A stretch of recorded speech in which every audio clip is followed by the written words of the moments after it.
오늘 말씀의 제목은 언약의 계승과 위임이란 제목으로 말씀을 나누겠습니다. 첫 번째 인구조사가 지난 지 39년이 흘렀습니다. 그리고 두 번째 인구조사를 실시했는데, 두 번째 인구조사는 의뢰이 인구가 줄었을 것이라고 추정할 수 있어요. 왜냐하면 만 20세 이상의 출애굽 1세대들은 불평과 불순종으로 인하여서 광야에서 모두 소멸되었습니다. 그렇다면 만 20세 이상의 성인들이 다 죽었다면 당연히 인구가 감소될 것이라고 생각할 수 있습니다. 그런데 놀랍게 하나님께서는 그렇게 1세대들이 소멸되었음에도 불구하고 하나님께서 생육하고 번성할 은혜를 주셔서 두 번째 인구조사에도 불구하고 하나님의 은혜로 숫자가 변함이 없었음을 우리가 지난 장에서 보았습니다. 이렇게 하나님께서 하시는 것은 아브라함에게 약속하신 것 때문에 그렇습니다. 하나님은 아브라함에게 자손과 땅에 대한 약속, 그리고 열방의 복의 통로가 될 것들에 대한 약속을 하나님이 하셨습니다. 그래서 자손이 하나님이 약속하신 대로 하나님의 진노에도 불구하고 여전히 그 숫자를 유지하고 있음을 우리에게 알려줍니다. 그리고 지난 시간에 우리가 보았지만 땅 분배만 인구조사만 시킨 것이 아니라 하나님께서 땅 분배도 명령하십니다. 하나님께서 아브라함에게 약속하신 것 중에 하나가 땅에 대한 약속입니다. 이것은 인구에 대한 약속을 하나님께서 지키셨던 것들, 그것이 그대로 땅에 대한 약속으로 실현될 것들을 확증해 주시는 것이에요. 그래서 아직 땅을 점령하지도 않았는데, 땅이 아직 그들 손에 오지도 않았는데 땅 분배에 대한 말씀을 명령하신다는 것입니다. 그렇게 해서 이스라엘 백성들이 이제는 하나님이 약속하신 땅을 소망함으로 가나안 땅에 가라고 말씀하는 거예요.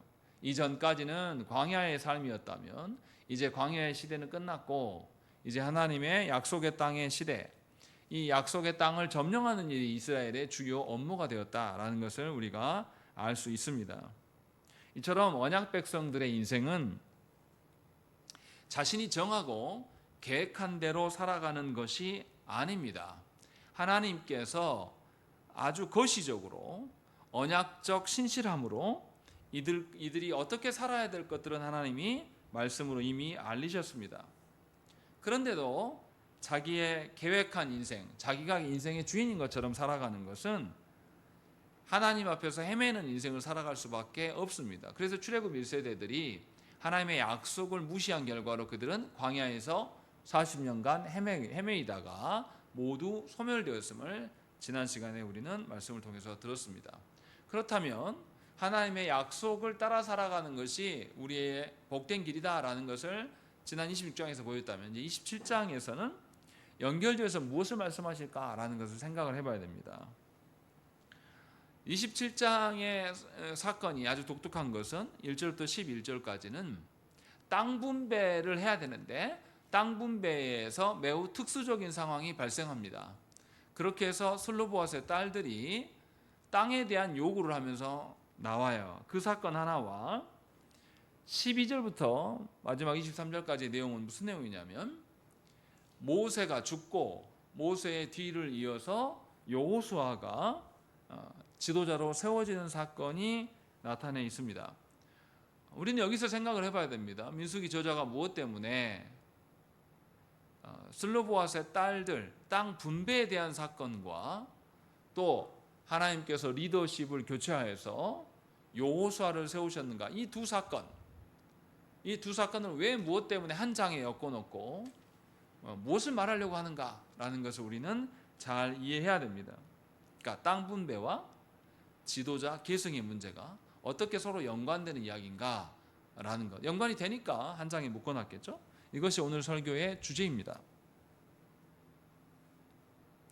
하나님은 땅 분배를 명령하신 것은 하나님의 언약이 성취될 것들, 하나님 언약이 성취 차원에서 땅 분배를 명령하셨습니다. 그러니까 이스라엘 백성들은 땅 분배의 명령을 받으면 정복 전쟁의 두려움이 아니라 그 땅은 반드시 누구 것이 된다는 겁니까? 이스라엘, 우리의 것이 될 것이라는 것을 바라봐야 된다는 것입니다.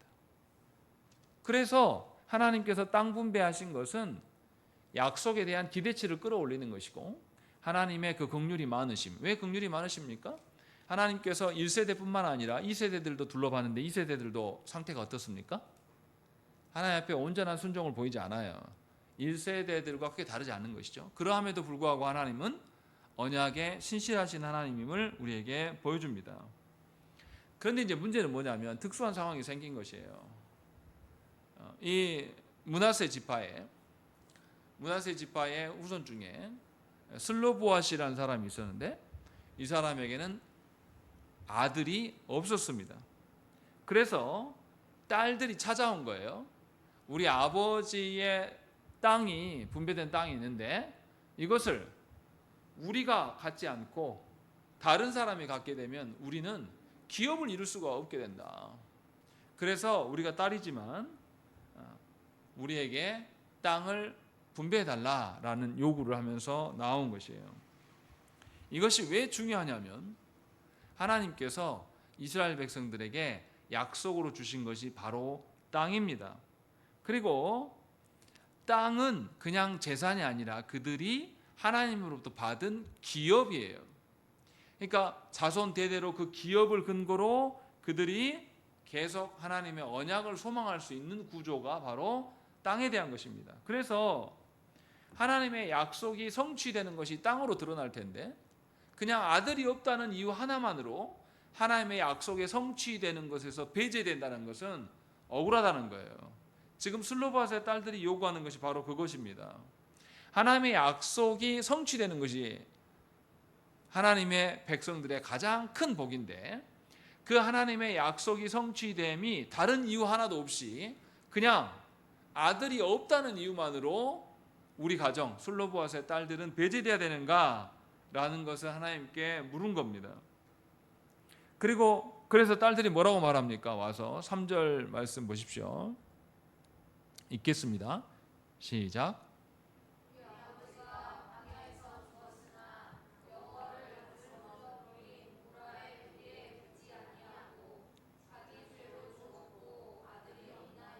예, 자기 아버지에게 하나님의 약속이 성취되는 것이 바로 땅인데 아버지 때에서 땅이 사라져버리면 문제는 뭐냐면 우리 아버지가 그렇게 하나님의 약속이 성취되는 것을 배제당할 정도로 나쁜 분이었냐라는 거죠. 그래서 변호를 하는 거예요. 우리는 하나님을 대적하는 고라 자손의 가담한 분도 아닙니다. 그 사람은, 우리 아버지는. 다만 뭐가 문제라는 겁니까? 자기 죄로 죽었다. 이 자기 죄로 죽었다는 의미는 뭐냐면 아담과 하와가 타락함으로 인하여서 온 인류는 원죄로 죽게 돼 있습니다. 그냥 그 이유뿐이고 하나 더 잘못이 있다면 뭐라는 거죠? 뭐가 없다? 아들이 없다라는 거죠.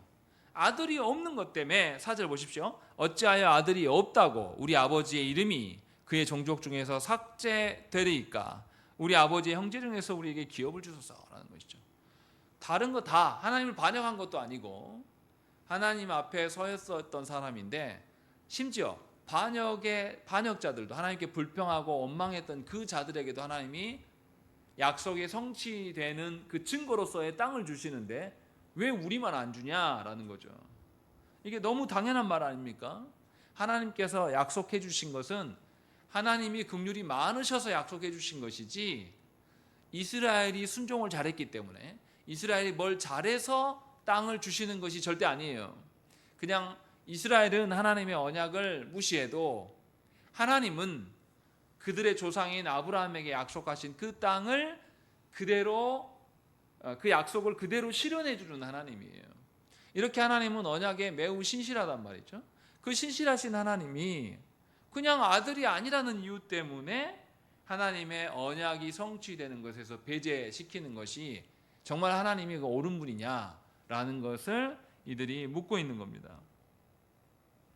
그래서 분명히 하나님 앞에 이 여인들이 요구하는 것은 단지 재산의 측면으로 말하는 것이 아니라 하나님의 약속이 성취되는 것을 맛봄을 말하는 겁니다. 그러니까 하나님 보시기에 이 여인들의 요구가 어떻습니까? 재산을 노리고 온 것이 아니라 하나님을 신뢰하기 때문에 하나님의 약속이 성취되는 것도 우리도 누려야 되지 않겠습니까? 우리도 하나님의 약속이 성취되는 것, 그것이 바로 우리의 기업인데, 그 기업을 우리에게 달라고 요구하는 것은 곧 하나님이 약속하신 대로 신실하신 분임을 우리도 맛보고 싶습니다. 우리에게 아들이 없다는 이유로 하나님의 그 신실하심을 맛보지 못할 이유가 무엇입니까? 이 요청하고 크게 다르지 않다라는 거죠. 그래서 하나님께서 이것을 수긍하십니다. 그러니까 이 슬로보스의 딸들에게서 드러나는 일은 뭐냐면 하나님의 약속이 성취되어져 가고 있다라는 것을 보여줘요. 그런데 그 약속이 슬로보아스의 딸들에게만 적용되는 겁니까? 출애굽 2세대 모두에게 적용되고 있는 겁니까? 모두에게 적용되고 있는 거예요. 사람의 어떠함으로 하나님의 약속이 적용되지 않을 리가 없다고 역설하고 있는 겁니다. 그러니까 하나님의 약속이 우리에게 그대로 실현되는 것이 참으로 복으로 여길 줄 아는 사람이 하나님의 약속에 반응할 수밖에 없음을 이야기하고 있는 겁니다. 그래서 이 슬로보아스의 딸들의 요구는 하나님의 약속에 대한 신뢰이고 소망이에요. 그런 점에서 매우 중요한 겁니다. 그러니까 지금 우리가 26장에서 봤지만 인구조사를 할 때도 뭐 때문에 인구조사를 하라고 했습니까? 뭐 하려고요? 전쟁하려고.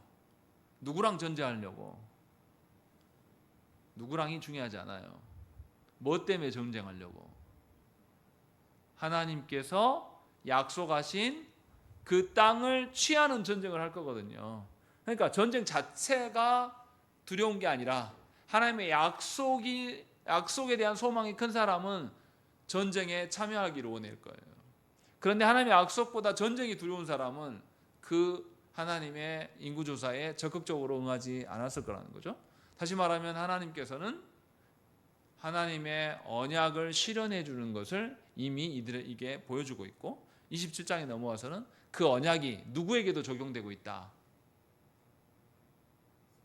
누구에게도 적용되고 있다. 아들 아닌 딸들에게도 모두 적용되어야 함이 마땅하다라는 것을 지금 이야기를 하고 있는 거예요. 우리는 하나님의 언약이 하나님의 어떠하심으로 우리에게 실현된다고 믿지 않아요. 우리는 하나님의 언약이 사람의 어떠함으로 생긴다고 생각한단 말이죠. 그래서 우리는 어떻습니까? 교회를 찾아가도 뭔가 사람이 볼 때 힘이 있고 능력이 있고 돈이 많고 큰 교회를 찾아가려고 하는 거죠. 거기에 하나님의 약속이 있을 것이라고 생각을 해요. 그런데 오늘 민수기 27장의 말씀은 하나님의 약속의 성취가 아들에게만 있냐? 아니다. 그때 당시에 인구를 조사할 때 여자를 셉니까? 안 셉니까? 안 세요. 여자는 하찮은 존재예요. 남자에게 딸린 귀속품 정도란 말이죠. 근데 지금 성경의 저자는 뭐라고 그러냐면 여자라고 해서 하나님의 언약에서 배제될 이유가 없다라는 요 이야기를 하고 있는 거예요. 다시 말하면 우리는 우리의 어떠함을 바라보면서 아이고 내가 하나님께 순종하지 못했네, 내가 이것도 못했네, 그러니 나는 하나님의 약속과 상관이 없어, 에이 베린 인생 그냥 세상에서나 살자, 우리 이렇게 막 생각한단 말이죠. 근데 성경의 저자는 무슨 이야기 하냐면 하나님의 언약은 순전히 하나님께 속해 있으니 너희가 죄인이든 아니든 하나님의 약속을 믿고 소망한다면 그 언약에서 탈락할 이유가 없다라는 거죠. 왜냐하면 그 언약에 맛보게 하심은 누구 때문이니까? 하나님의 약속 때문이에요. 하나님 때문이라는 거죠. 그 이야기를 지금 우리에게 하고 있는 거예요. 그래서 이제 하나님께서 이것에 대해서 어떻게 반응합니까? 하나님 이야기하기 전에 모세의 태도를 봐보세요. 5절에 모세가 그 사연을 여호와께 아뢰니라 라고 되어 있습니다. 모세는 전무후무한 사람이에요. 하나님으로부터 뭘 직접 받았습니까? 십계명을 뭐라 그러죠? 율법의 말씀을 받은 사람이에요. 그래서 예수님 당시에 우리 요한복음 읽잖아요. 요한복음에서도 계속 종교 지도자들이 예수님을 부인해요. 누구 때문에요? 누구의 율법을 존중합니까? 모세의 율법을 존중한단 말이죠. 이들은 이제 변질된 사람들이고 그만큼 모세는 특출난 사람이에요. 그러니까 모세는 율법을 받은 사람이란 말이죠. 그렇다면 여인들에게 하나님의 약속의 성취의 증거로서 땅을 주는 것이 합당한가 합당하지 않은가 판단할 수 있을까요, 없을까요? 충분히 판단할 만한 능력과 자질이 있을 겁니다. 그런데 모세는 그렇게 하지 않아요. 모세는 하나님께 그 사람들의 사연을 여쭙습니다. 자신이 판단할 수 있음에도 불구하고 하나님의 뜻에 맡기고 있는 것이 모세의 태도입니다. 슬로보아스 여인들과 공통점이에요. 그게 슬로보아스 여인들이 땅이 좋아서 땅을 달라고 한 게 아니라 하나님의 약속의 성취가, 우리가 여자라고 해서 그 약속의 성취를 못 볼 이유가 뭐가 있냐? 왜냐하면 하나님 베푸신 건데, 그래서 하나님의 것들을 열망하고 소망하기 때문에 나와서 요청한 거죠. 모세도 동일한 태도를 취하는 겁니다. 내가 판단할 수 있고 내가 어떻게 할 수가 있는 것이 아니라 하나님의 뜻을 물어서 사는 것이 합당한 거다라는 거죠. 그러니까 이 여인들도 자기 생각에, 그때 당시 여인들 사람 취급 잘 안 해준단 말이에요. 그럼 어떻게 하면 살만해집니까? 당시 여인들은 시집 잘 가면 돼요.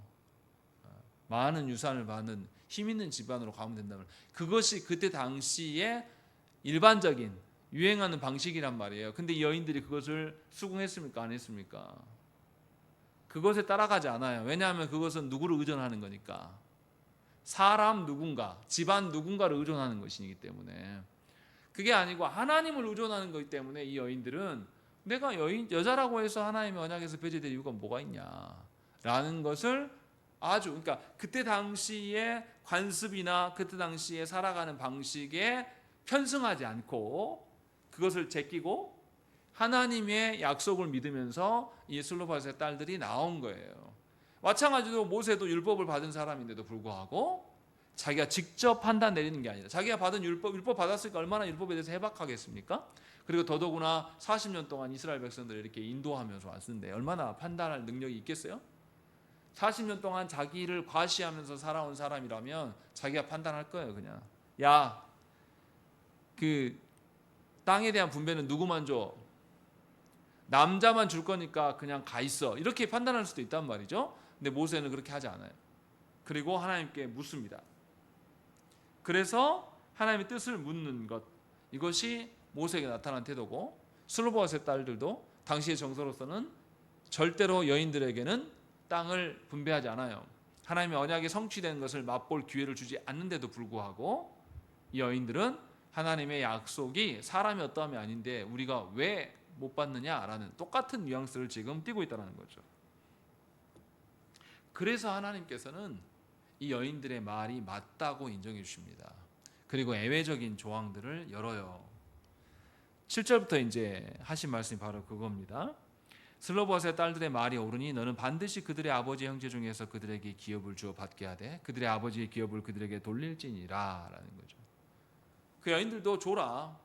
왜냐하면 하나님의 약속의 성취를 맛보는 것이, 그 사람이 여자라고 해서 맛보지 못할 이유가 뭐가 있고 또 어린아이라 해서 하나님의 약속에서 배제될 이유가 뭐가 있냐라는 거죠. 왜 유아 세례가 가능합니까? 하나님께서 구약에서 할례를 시행할 때 누구에게도 할례를 시행하라고 합니까? 하나님께서 태어난 지 8일 된 아이도 언약 백성으로 간주하기 때문에 할례를 시행해요. 심지어 누구도 하라고 그러죠? 네 집안의 종들도 그 언약에 끼어있는 사람이다라고 하나님 말씀하신단 말이죠. 그렇게 언약에서 하나님의 약속에서 벗어날 이유가 아무것도 없다라는 거죠. 그 뉘앙스로 하나님께서 말씀하셔요. 그래서 예외 조항을 두는데 그냥 딸들에게도 줘라 이렇게 말하지 않습니다. 아주 복잡하게 말해요.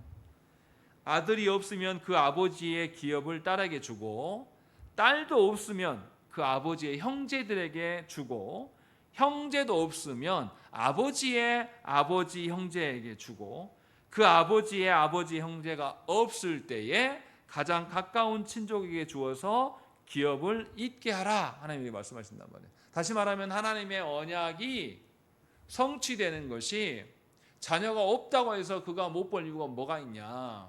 그 가정을 이어받을 수 있도록 수소문을 거쳐서 그의 가까운 친족을 찾아내고 그에게 하나님의 약속이 성취될 수 있는 그 기회를 줘라 라고 지금 말씀하고 있는 것입니다. 이것이 뭐냐면 고엘 제도예요. 그래서 룻기서에서 누가 고엘 제도를 지킵니까? 보아스가 자기에게 찾아온 룻에게 이 고엘 제도를 시행해요. 근데 어떻게 시행합니까? 룻이 자기가 룻의 기업을 바로 이어줄 자였어요? 아니에요. 찾아보니까 자기보다 더 가까운 사람이 있더라 이거죠. 그리고 그 사람한테 가서 물어요. 너 이 룻 여자 고엘 제도 시행할 거야? 이 여자에 들어가서 아들을 낳아줄 거야? 나 못하겠다. 그래, 그럼 신발 던져. 확인 받은 다음에 그가 포기하니까 자기가 이어받아요. 그리고 이게 하나님이 만드신 제도죠. 이 고엘 제도를 그대로 지켜서 살아갑니다. 근데 룻기에서 말하고자 하는 것은 뭡니까? 보아스와 룻이 하나님이 약속해 놓으신 고엘 제도로 살았는데 그들이 그것에 순종하면서 살았는데 자기 계획대로 인생대로 산 게 아니라 그렇게 살았는데 그 후손 중에 누가 와요? 마태복음에 룻이 어디 들어가 있습니까? 마태복음 1장에 예수 그리스도의 족보에 들어간단 말이죠. 보아스와 룻이 하나님의 고엘 제도로 인하여서 자기 후손 중에 메시아가 올 것을 알고 순종했을까요? 모르고 순종했을까요? 모르고 순종했죠. 다만 그들은 장래를 보지는 못했지만 하나님께서 명령하신 고엘 제도에 순종하며 살았어요. 하나님께서 이렇게 살아야 하는 것이 가나안 땅에서 사는 방식이다 라고 하신 그 약속의 말씀을 하루하루 지켰어요. 그래서 보아스가 그것을 지켜내려고 친족에게 찾아가서 너 할 거야 말 거야 아주 확인 받음에 그 사람이 포기하니까 내가 합법이야 라고 만천하에 공개하고 룻에게 들어가서 아들을 낳는단 말이죠. 이것은 자기 뒤에 메시아가 올 것을 이들은 몰랐습니다. 그러나 이들이 하나님 명령하신 살아가는 그 방식 앞에서 이들이 순종했어요. 그리고 그 순종의 결과가 그의 후손 중에서 하나님의 구원의 놀라운 역사가 성취되는 것을 이 사람들이 이어가는 겁니다. 그 이야기가 지금 슬로보아스의 딸들이 이 하나님의 약속의 성취를 맛보는 그 요구 조건을 하는 이야기입니다. 그래서 땅 분배가 약속의 성취라고 말하는 거죠. 다시 말하면 예수 그리스도의 약속이 성취됨은 그 하나님의 말씀에 순종하며 살아가는 것, 이런 사람들에게 드러난다는 것이죠. 우리는 여기에서 두 가지를 생각해 볼 수 있어요. 첫 번째는 출애굽 1세대들이 불순종하면서 그 불순종의 결과로 인하여서 그들이 광야에서 다 소멸되었어요. 그런데 하나님은 이스라엘을 향한 하나님의 약속을 거두십니까? 거두지 않으십니까? 거두지 않으시고 언약 앞에 신실하심을 보여주십니다. 하나님은 정말 긍휼이 많으시고 우리에게 기회를 많이 주시는 하나님이에요. 내가 순종하지 않으면 나는 하나님으로부터 버림을 받을지라도 하나님께서 네 후손 가운데 하나님의 언약이 성취될 것을 약속하셨기 때문에 다른 사람들을 통해서 내 후손을 통하여서라도 그 일을 시행케 하시는 하나님이에요. 그러니 하나님의 약속에 순종하지 않는 그 사람이 바본 겁니다. 하루하루 살아가는데 하나님이 이렇게 살아가야 돼 라고 하신 그 말씀대로 살아가는 것이 아니라 그냥 내 지금 편한 대로 쉬운 대로 살아가면서 하나님의 말씀에서 조금씩 멀어지는 것은 사실은 하나님의 구속의 역사의 큰 그림에서 볼 때는 탈선의 길로 가는 겁니다. 그런데 너무나 많은 그리스도인들이 어떻게 사냐면 하나님의 그 언약적 신실성을 믿지 못해요. 내가 보니까 이렇게 해가지고는 우리 남편이 믿지 않을 것 같은데 얘하고 계속 복음 때문에 씨름해야 돼? 이렇게 해가지고 내 자녀가 예수로 돌아올 것 같지 않은데 계속 얘한테 복음 전하면서 둘이 갈등해야 돼? 귀찮거든요. 힘들거든요. 포기해요. 안전합니다. 한 번 안정하는 게 아니라 오늘도 그냥 다음에 또 미루지 해가지고 하루하루를 계속 하나님 말씀에서 조금씩 벗어나요. 결국은 언약의 성취에서 아예 떨어져 나갑니다. 그의 자녀는 물론이고 자기도 그럴 수 있어요. 이것이 지금 슬로보아스의 딸들의 사건에서 보여주는 중요한 핵심입니다. 그러니까 저와 여러분들이 기억해야 돼요. 우리가 하루하루 살아내서 우리의 인생이 채워지는 거거든요. 그런데 우리가 하루하루 하나님의 약속이 내 생명이라고 느끼는 사람, 인정하는 사람은 하루하루를 하나님의 약속의 기대감으로 순종을 채워나갈 거예요. 우리가 채웠다 해서 하나님이 복 주신다 그런 뜻이 아니라 하나님의 약속을 소망하고 약속을 중요시 여기는 사람은 이 슬로보아스의 딸들처럼 하나님께 가서 하나님 우리가 여자라고 해서 하나님 약속이 왜 우리에게 배제됩니까? 주세요 라고 했을 때 하나님께서 그에게 길을 주는 것뿐만 아니라 11절에 보세요. 뭐라고 되어 있습니까? 이스라엘 자손에게 판결의 규례가 되게 할지니라 라는 것이죠. 이제는 이 슬로보아스의 딸들이 와서 요청함으로 말미암아서 이 이후로는 아예 규정으로 정해놓는 거죠. 모든 여인들에게 또 후손이 없이 죽는 자에게도 하나님께서 대를 이을 수 있도록 고엘제들을 만들어 놓으셨으니까 너희가 언약을 너희 후사 가운데 약속의 메시아가 오실 것들 그 언약의 성취를 누릴 수 있게 된다라는 것을 우리에게 알려주는 겁니다.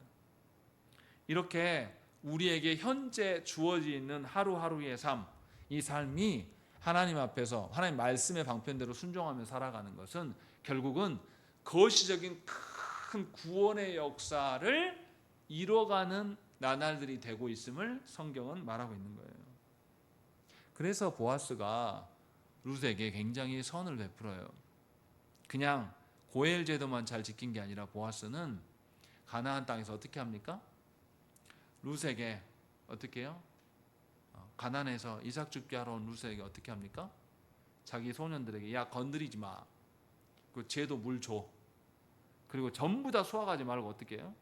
흘리라고 이야기합니다. 그리고 심지어는 어느 날은 그냥 곡식도 부어주기도 하고 하나님께서 신연의 방식으로 살라고 하신 것을 보아스는 잘 지키며 살아갔어요. 그것이 나날이 그렇게 살아온 방식이 몸에 배어있다는 거죠. 그래서 룻에게도 똑같은 은혜를 베풉니다. 이게 하나님의 삶의 방식이거든요. 그것이 그대로 드러나요. 그래서 놀랍게 보아스의 후손 중에 누가 오시냐면 그리스도가 오신다는 거죠. 생각을 해보세요. 내 후손 중에 하나님이 크게 쓰실 자가 온다고 생각을 해보십시오. 그것도 다른 사람도 아니고 누가요?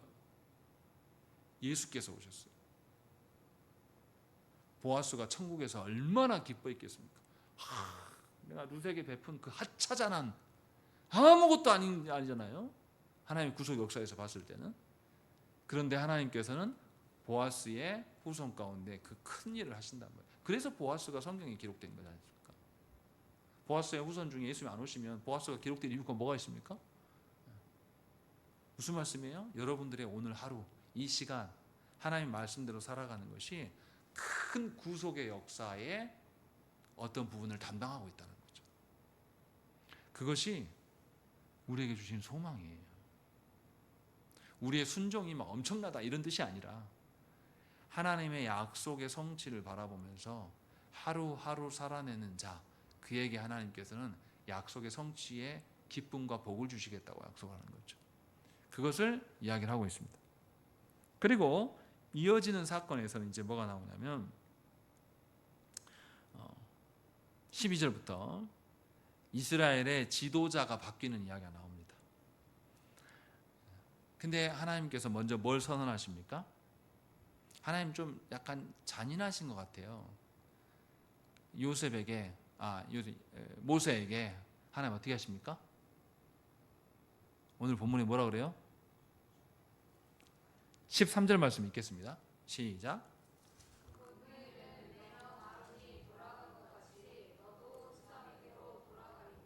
뭔 소리입니까? 너 죽어. 그냥 죽어도 아니에요. 그 앞에 보세요. 12절에 뭐라고 되어 있습니까? 너는 이 아바림 산에 올라가서 내가 이스라엘 자손에게 준 땅을 바라보라 라는 거죠. 하나님 얼마나 잔인합니까? 가나안 땅, 약속의 땅을 하나님 다 보게 해주세요. 그래 놓고 뭐라고 하십니까? 하나님께서 너 못 들어가. 너 못 들어가고 누구처럼 죽을 거다. 네 형 아론처럼 죽을 거야. 네 형 아론 왜 죽었습니까? 무리바 사건에서 하나님께 온전한 순종을 보이지 않음으로 인해서 출애굽 1세대들처럼 소멸당하는 거거든요. 하나님께서 처음에 모세를 몇 세에 부르십니까? 40세에 자기의 이 본질과 사명이 뭔지를 깨닫게 하세요. 그래서 히브리 백성들을 돌아보게 합니다. 근데 히브리 백성들이 좋아합니까? 모세가 사람을 때려 죽여요. 그러니까 히브리 백성들이 뭐냐면 나도 죽일 거냐? 하면서 다 봤다는 거죠. 그러니까 모세가 도망해요. 40년간 썩혔다가 80세에, 아직 80세 되신 분 없죠. 80세에 불렀단 말이죠. 하나님 불러가지고 너 이스라엘 백성들의 구원자로 가라 라고 했을 때 모세가 뭐라고 합니까? 오케이 갈랍니다. 하나님 주신 사명대로 갈게요. 뭐 이랬습니까? 나 못 가요. 나 말도 못하고 몇 번이나 거절합니다. 그때 하나님 어떻게 합니까? 하나님께서 지팡이를 들어서 뱀으로 바꾸는 것도 보여주고 설득을 막 계속하세요. 못 가요 할 때마다 계속 하나님 설득합니다. 네 형, 네 말 잘하는 네 형도 내가 준비해 놓을 테니까 가. 억지로 가는 거예요 사실. 이렇게 해서 갔어요. 그리고 하나님께서 약속의 땅을 약속해 주십니다. 모세가 불순종한 게 아니라요, 이스라엘 백성이 불순종해 가지고 약속의 땅에 못 들어가요.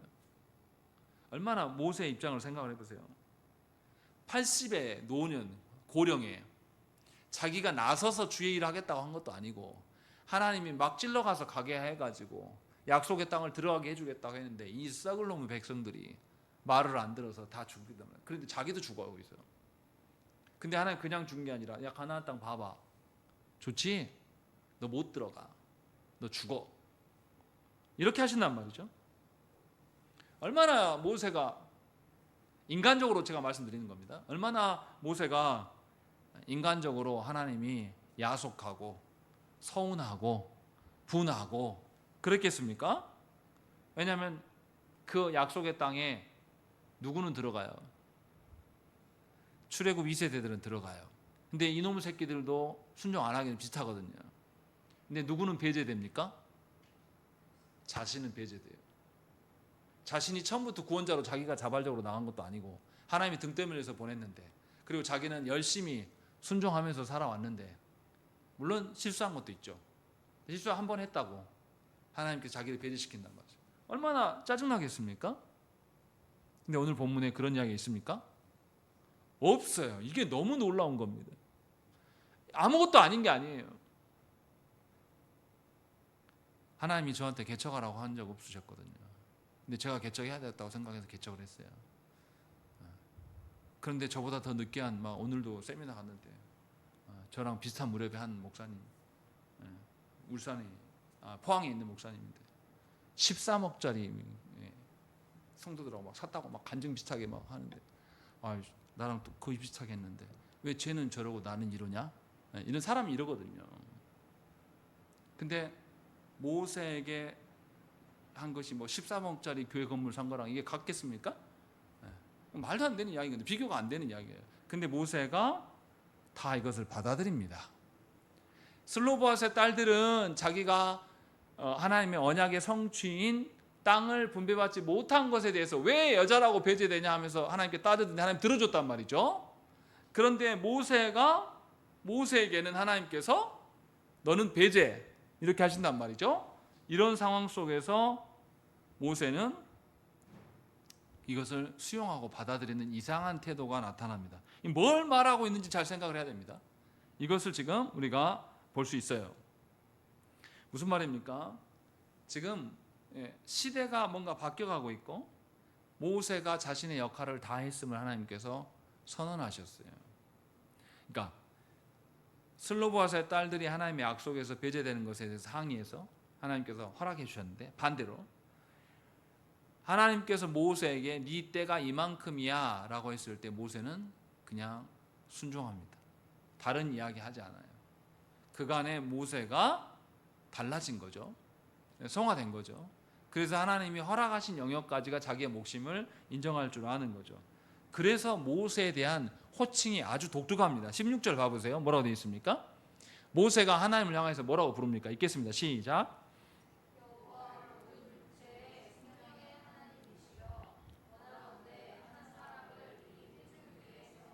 예, 모세가 하나님을 뭐라고 하냐면 모든 육체의 생명의 하나님이시여 라고 이렇게 부릅니다. 이 표현은 오늘 본문하고 민수기 16장 22절 딱 두 번만 나와요. 다른 데 안 나와요. 근데 민수기 16장에서 고라가 사람을 충동해서 모세와 아론에게 대적합니다. 그때 하나님께서 온 회중을 다 멸하라고 하실 때에 모세가 똑같이 하나님을 불러요. 모든 육체의 생명의 하나님이시여 라고 하면서 모세가 하나님께 부르짖습니다. 다시라면 모세가 하나님이 누구인가를 알고 있다는 거예요. 뭘로 알고 있다고요? 모든 생명의 육체의 생명을 주관하시는 하나님이시다라는 거죠. 이 하나님에 대한 부르는 호칭 하나만 봐도 모세가 하나님께서 네 생명 다 했다라고 말씀하신 것에 대해서 수긍을 하고 있다는 겁니까? 부정하고 있다는 겁니까? 수긍하고 있는 거예요. 어떻게 수긍하는 겁니까? 어떻게 수긍할 수 있습니까? 자기 생명이 다 했어요. 하나님이 너 생명 다 했어 라고 하는데 묻지도 따지지도 않고 수긍을 한단 말이에요. 어떨 때 수긍할 수 있냐고요. 모세가 하나님을 어떻게 알고 있어요? 모든 육체의 생명의 주관자이신 하나님이라고 이야기한단 말이죠. 이 사실을 모세가 알고 있어요. 다시 말하면 하나님의 뜻대로 하나님이 정하신 영역 안에서 살아갈 수 있는 것, 이 살아갈 수 있는 것은 하나님이 누구이신지를 아는 사람만이 살아갈 수가 있는 겁니다. 모세가 뭔가 탁월하고 신앙이 엄청 좋아서 모세의 어떠한 때문에 그런 게 아니라 하나님이 누구이신지를 모세가 명확히 알고 있기 때문에 순응할 수 있어요. 그래서 17절에도 뭐라고 합니까? 그로 그들 앞에 출입하며 그들을 인도하여 출입하게 하사 여호와의 회중이 목자 없는 양과 같이 되지 않게 하옵소서라는 거죠. 여기서 출입하게 하사라는 거예요. 출입하다는 게 무슨 의미입니까?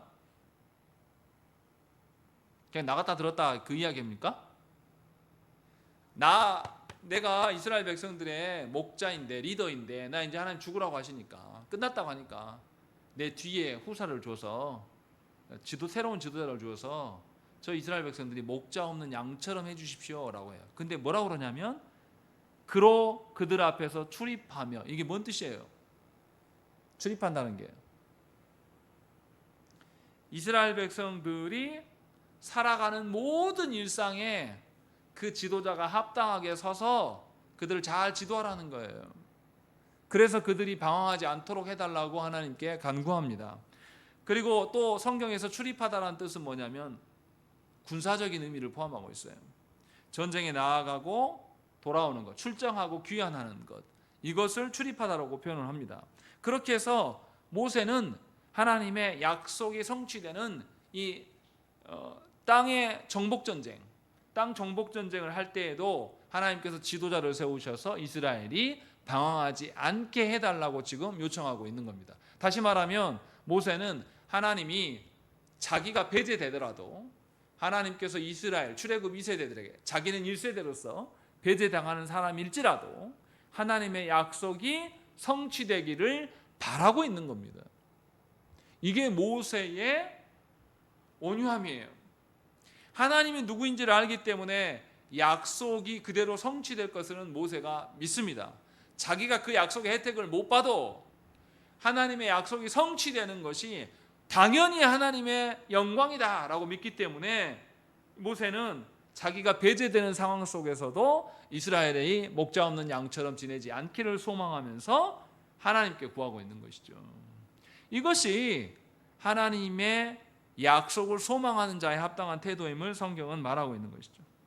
그러니까 모세가 바라는 것은 가나안 땅입니까? 하나님입니까? 모세의 기업은 가나안 땅이 아니에요. 하나님이십니다. 그래서 하나님이 누구인지 알면 그걸 좋게 해요. 나는 비록 육신이 늙어지고 없어져서 내가 이 땅 안에서 사람들 앞에서 좋은 목회자로, 하나님 앞에서 사람 앞에서 신실한 일꾼으로 증명되지 않아도 괜찮다는 거예요. 누구만 아시면 돼요. 하나님, 모든 생명의 주관자 되시는 하나님만이 나를 아시면 괜찮은 거예요. 이것이 하나님의 약속을 아는 사람의 합당한 태도입니다. 그러나 하나님의 약속보다 사람의 눈이 더 중요한 사람은 다른 사람이 나보다 잘 되면 못 견뎌요. 배앓이가 막 꼴리고 막 뒤집혀가지고 화가 나는 거예요. 왜 하나님, 쟤는 나랑 똑같이 개척했는데 쟤는 저렇게 벌써 성도들이 헌금해서 한 주일 헌금했는데 1억이 나와가지고 13억짜리 300평 되는 그 예배당을 삽니까? 하나님의 은혜와 역사를 봤는데도 기쁘지 않아요. 화딱지가 나는 거죠. 과연 이 사람이 하나님을 기업으로 여기고 하나님이 자신의 전부라고 여기는 사람이냐 이 말이죠. 지금 민수기 저자는 그 이야기를 하고 있는 거예요. 그래서 하나님께서 모세를 어떻게 보고 있는가를 잘 생각을 해봐야 돼요. 민수기 12장에 보면 미리암과 아론이 모세가 구스 여인과 결혼했다고 하면서 대드는 장면이 나타납니다.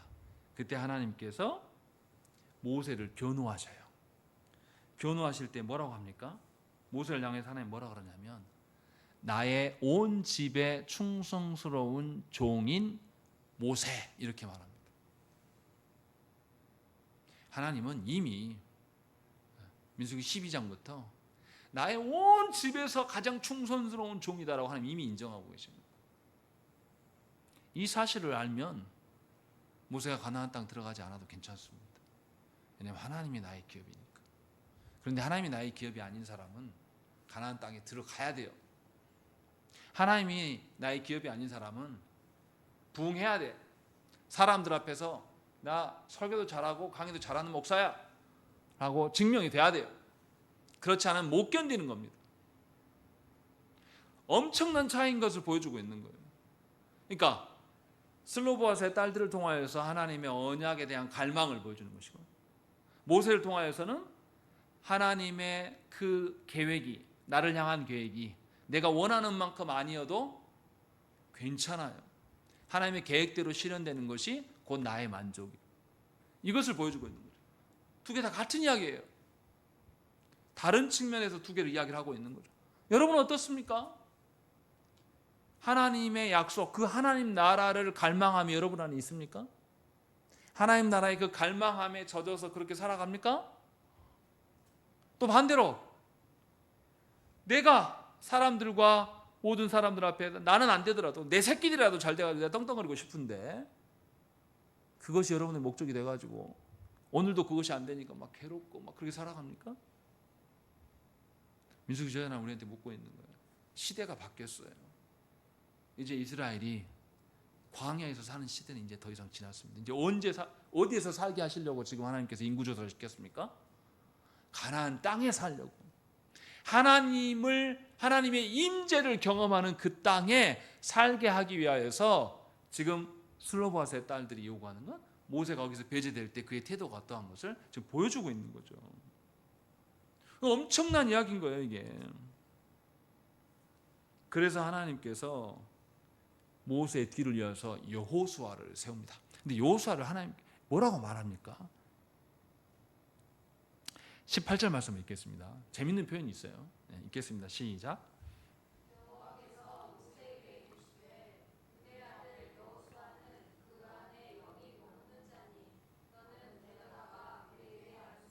뭐가 독특합니까? 뭐가 독특해요, 여러분 보실 때?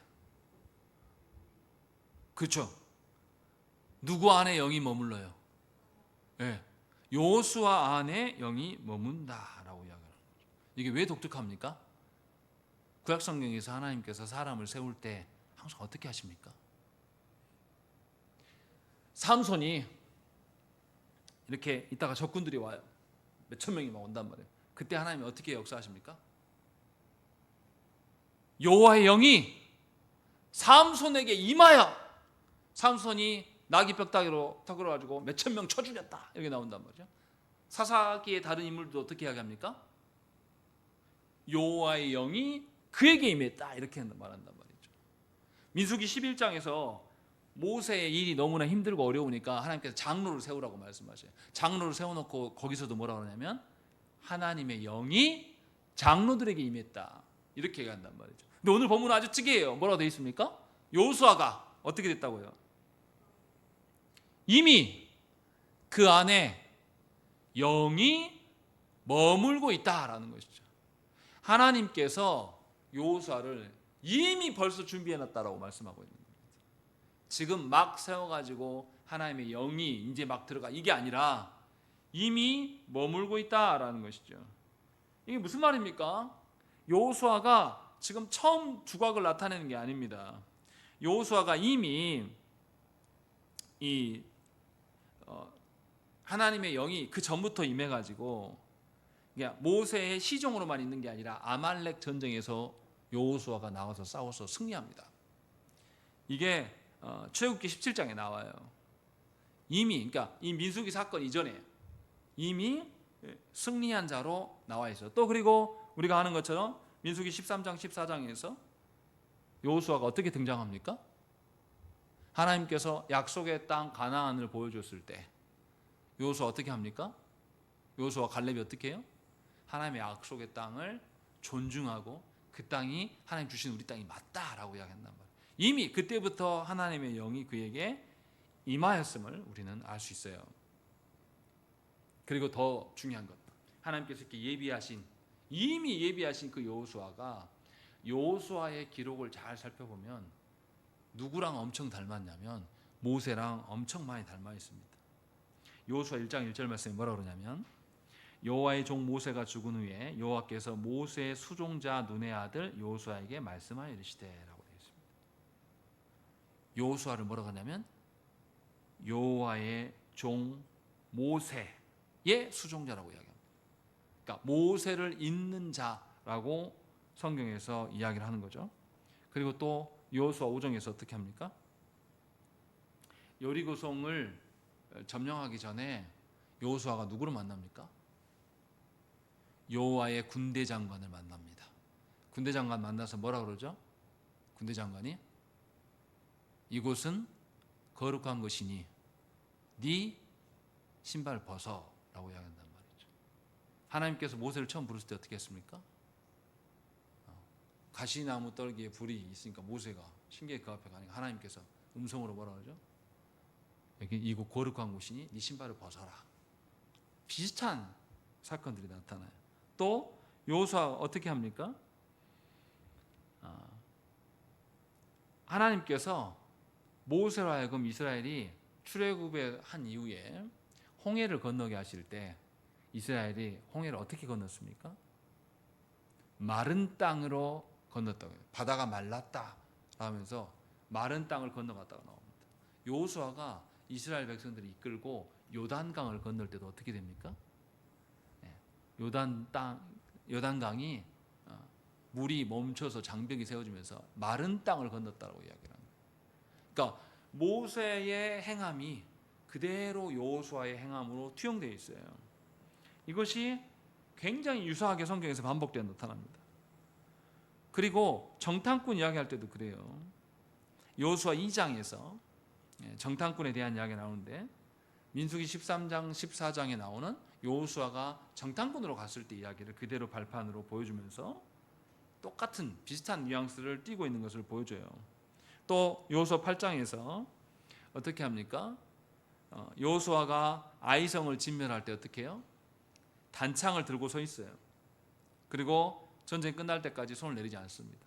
이것은 아말렉 전쟁에서 어떻습니까? 여호수아가 전쟁에 참여할 때 모세는 뭐 했습니까? 모세도 손을 들고 있어요. 굉장히 비슷한 것들이 계속 반복됩니다. 무슨 말을 지금 하려고 하는 거냐면 모세가 하나님이 나의 기업이라고 인정하였고 그래서 하나님의 뜻이 자기가 가나안 땅 들어가는 것에서 배제되는 것에 대해서 수긍하고 오히려 누구를 걱정합니까? 이스라엘 백성들이 하나님의 약속이 성취될 저 정복 전쟁에서 리더자 없이 목자 없이 방황하지 않게 해달라고 하나님이 요구하셨을 때에 하나님은 흔쾌히 모세의 그 요구를 들어주시고 여호수아를, 이미 하나님의 영이 그 안에 머물고 있는 그를 하나님께서 사용하셔요.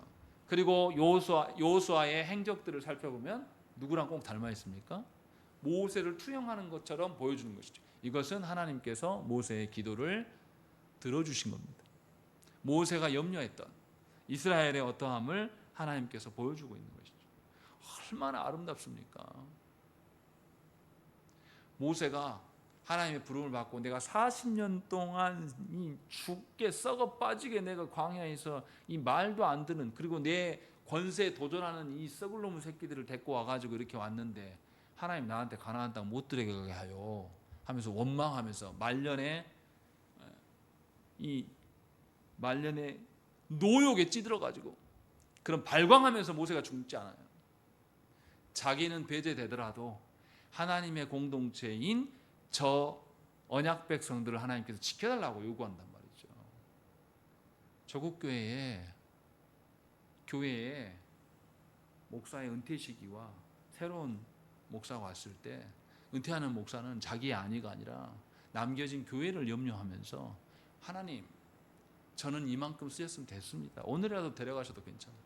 이 교회를 하나님 살펴주십시오 하고 그렇게 자기 것들을 내어놓고 간다고 해보십시오. 그리고 후임자는 선배 목사가 했던 것들을 존중하면서 목사님 얼마나 고생하셨습니까?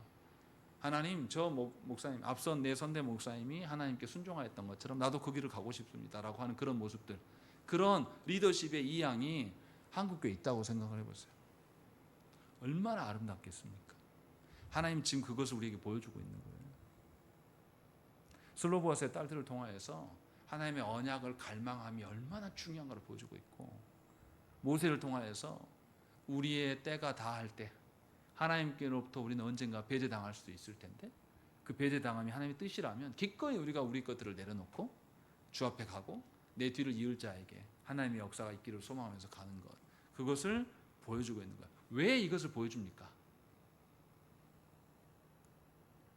왜 민수기는 이것을 강조하고 있을까요? 광야의 삶은 이제 끝났어요. 광야에서 이제 오합지졸로 살 이유가 없어요. 이제 가나안 땅에서의 삶이 시작됩니다. 가나안 땅은 하나님께서 어떤 땅이 되라고 하셨습니까? 누가 다스리는 땅? 하나님이 친히 다스리는 그 땅이 되게끔 하나님께서 약속하셨어요. 그러면 이제 가나안 시대가 열리면 이스라엘은 과거처럼 살면 안 됩니다. 하나님이 다스리는 시대가 되었으면 저와 여러분들은 과거처럼 그냥 넉넉고 하나님께 복받고 혜택만 받는 그런 유유자적하는 직무유기하는 그런 식으로 성도의 삶을 살아가서 안 돼요. 이제는 하나님이 다스리시고 이제는 하나님이 우리의 주인 되심을 드러내는 삶을 살아가는 사람이 하나님 나라를 사는 백성이에요. 그런데 아직도 하나님 나라로 사는 것이 아니라 여전히 세상 나라에 발을 딛고 살아가는 성도들이 많아요. 여전히 나 알아줘야 되고 여전히 세상에서 내가 이루고 싶은 거 못 이뤄가지고 내가 안 되면 내 자녀라도 어떻게 하나님 어떻게 좀 해주세요 이렇게 하면서 포기할 줄 모르는, 그래서 나이가 들어갈수록 점점 그 노욕에 휩싸여서, 노욕이 얼마나 무섭습니까? 노년에 욕망이 생기면 사람도 죽여요. 자식도 갈아넣습니다. 이게 역사가 증거하는 거예요. 그런데 성경은 하나님 나라가 시작되었음을 우리에게 알려주고 있는 거예요. 가나안 땅의 시대가 왔기 때문에 이제는 하나님의 약속 앞에 우리가 서야 된다라는 것이죠. 그리고 오늘 27장에 나타나는 이 슬로보아스의 딸 땅 분배에 대한 이야기가 어디서 나오냐면 민수기 제일 마지막 36장이 다시 나옵니다. 살짝 다른 이야기로 나와요. 무슨 말 하고 있습니까? 왜 이렇게 이야기하고 있습니까? 하나님의 약속이 실현되고 있다. 27장부터 36장까지 내용은 이제 가나안 땅의 시대가 열리고 있고, 이 땅은 약속이 성취되는 땅이고 약속의 성취로 말미암아 살아가는 그 시대가 왔다라는 것을 우리에게 알려줍니다. 그러면 이 시대를 살아가는 우리는 어떻게 살아가야 됩니까? 하나님의 약속을 붙들고 살아가는 거예요. 하나님의 다스림을 믿고 살아가는 것이 하나님 나라 백성으로 사는 삶의 방식이에요. 교회는 다니지만 하나님 나라로 살지 않는 사람들이 조국교회 안에 참 많습니다. 그래서 세상처럼 되기 원해요. 교회를 다녀도 세상처럼 사람들한테 인정받기 원하고 유행 따라가기를 원하고 항상 힘쓰고 애쓰는 것은 전부 세상 일이에요. 하나님 나라를 살아본 적이 없어요. 같은 시대를 살고 같은 시공간에 있지만 누구는 하나님 나라를 위해 삽니다. 하나님 나라를 이미 살고 있어요. 그런데 어떤 분들은 하나님 나라에 이르지도 못하는 거죠. 본인은 착각합니다. 나도 교인이요. 나도 성도입니다. 라고 생각할지 몰라요. 그러나 분명하게 민수기는 우리에게 전해줘요. 민수기 26장부터는 완전히 다른 세계관입니다. 25장까지 하나님께 불순종하며 광야 생활했던 것은 이제 다 정리됐어요. 이제 더 이상 광야는 없습니다. 하나님 나라가 오고 있어요. 여러분들의 오늘 하루하루의 삶은 하나님 나라의 삶이어야 됩니다. 하나님이 주신 날들을 하나님 말씀의 구현으로 보지 않으면 여러분들은 하나님 나라 백성으로 사는 게 아니라는 것이죠. 그러니 저와 여러분들은 깨달아야 돼요. 이 언약이 우리 안에 계승되고 있는 것이 얼마나 멋있는 일인지, 또 이 언약을 계승하기 위해서 하나님께서 교회의 지도자를 통하여서 그 하나님의 언약이 이렇게 위임되어가는 그런 일들이 우리 안에 있는 것이 얼마나 멋진 일인지를 깨닫기 바라시고 하나님 나라로 살아가기를 간절히 축원합니다. 함께 기도하겠습니다.